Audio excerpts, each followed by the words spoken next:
94.74 ABC Melbourne and ABC Victoria. You're listening to Raphael Epstein. There are two drug testing regimes, that's my understanding. There's one for performance-enhancing drugs. The players have to submit to that. And then there's the tests for illicit drugs. In particular, the tests at the end of the off-season. They're voluntary. It's a code that's done in agreement with the Players Association. Should there be more of those tests? There's a big AFL summit at Docklands tomorrow, and Michael Nettlefold joins us, the CEO of the St Kilda Football Club. Hi there, Michael. Good afternoon. Michael, firstly, what sort of changes would you expect to come out of tomorrow? Do you know what those changes might be? No, not at all. I think it'll be a fairly free exchange of ideas. There's obviously a number of experts being organised to have discussion, to be involved in the debate, and there's also Players Association.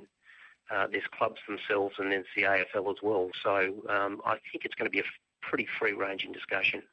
I just wonder what your approach is. I know we've discussed this before, but they're a fact of life, illicit drugs, and you'd probably make the assumption, actually, that because they need to stay fit, there might be a slightly lesser usage amongst the AFL players, but there can't be no use. How much of your business is it if a St Kilda player, particularly in the off-season, is using illicit drugs? Well, I think football clubs have certainly taken on an obligation to be as active as they need to be to ensure that their players are looking after their health and they're developing as young men. I mean, I think we all, as parents and people in society, have the same concerns around drugs. I mean, football clubs have young men ranging from 18 years of age to 30 years of age.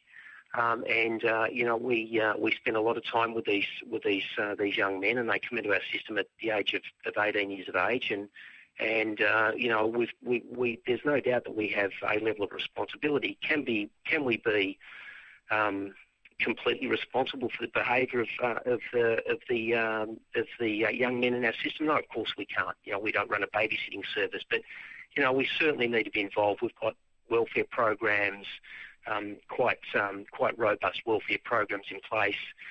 We spend a lot of time with them. It's a very active system, the AFL system. It's more comprehensive now than it's ever been at a number of different levels. So, but we certainly have a real role to play in the welfare of our players, no doubt about that. And do you have an obligation because, look, I've never worked at a club, but I'm assuming from a young age the players are actually cut off a little from, for lack of a better word, the real world, and they're cut off from that because they're so intensely training and preparing for the club. So do you have a special obligation because of that?